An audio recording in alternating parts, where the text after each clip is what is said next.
Could bosses who use anger be more successful than those who go for a softly approach? That's what a study from America suggests, with anger improving, they say, results in the office. Well, one man famous for his anger, his fiery temper and his volume of expressing it is Chef Gordon Ramsay. Now, here is one of his most heated and frustrated moments in the kitchen.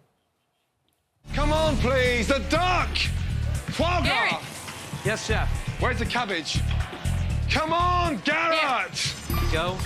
Keith and Garrett, they've just got all quiet. None of you are working as a team. Where's the lamb sauce? Come on, man. Just need This is the lamb Where's the lamb That's the lamb sauce? Right here, Chef. I lamb have sauce is coming up. There's just nothing coming together.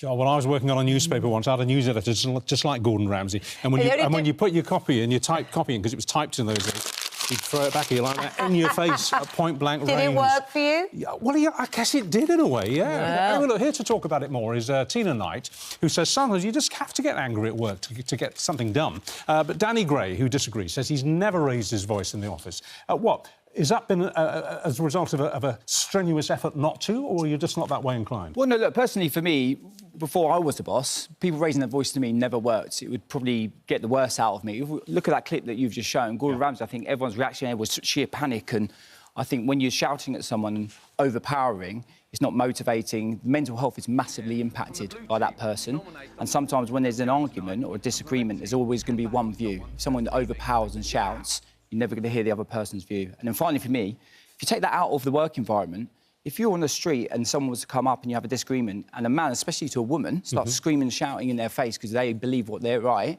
it wouldn't be accepted.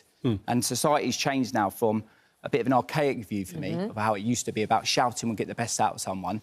Wellbeing's changed, people putting more stuff into wellbeing, Google, where you work, the environment. It's all improving for your mindset. It's all about mental health. And shouting is a massive part of that. Does anger get the job done sometimes, or do you agree with Danny? Anger, what I saw there was sheer frustration, incompetence and not working as a team. So, quite frankly, a lot of it's for television, obviously.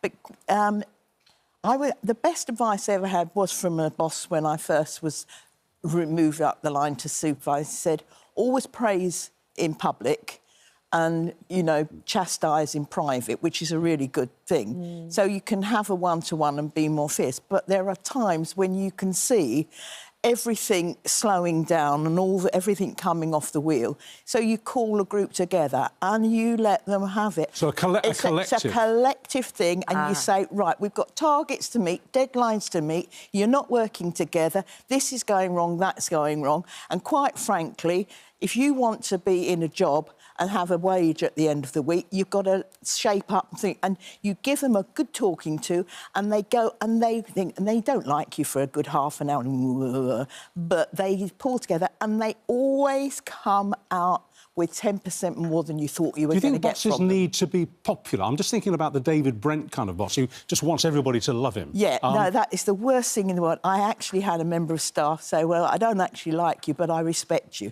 Fine, I don't want a love-in. I want a good employee. And that's good. You know, I don't want the popularity vote. I want good workers.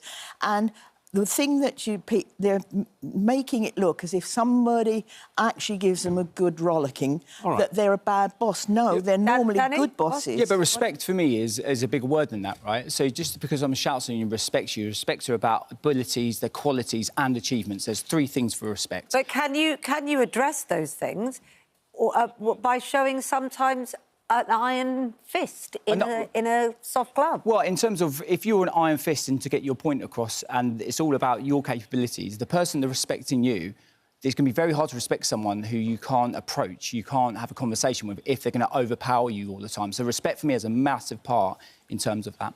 Very quickly.